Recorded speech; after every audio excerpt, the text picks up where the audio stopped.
Quick recap of our weekend this past weekend against Gustavus. We ended up getting 2 ties on the weekend. We played,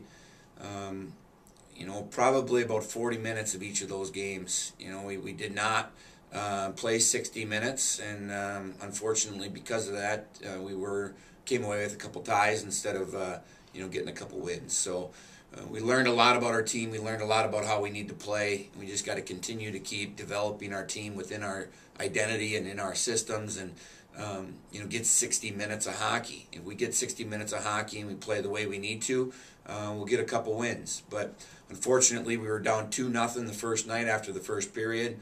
We were able to come back and tie that game 3-3 at home. And then at Gustavus, we went up by 1. Gave up a goal a little bit late and ended up tying that game 1-1.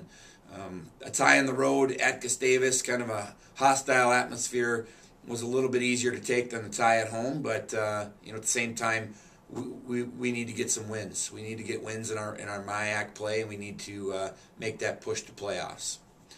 Looking forward to our games this weekend. Now we have 2 games at Concordia-Moorhead, a very tough place to play. They have a very good hockey team. They have some pretty dynamic freshmen that they brought in this year in Coburn and Bancroft, as well as some of the players they've had there in the past that are pretty good as well. And they got a pretty dynamic defenseman in Suderman.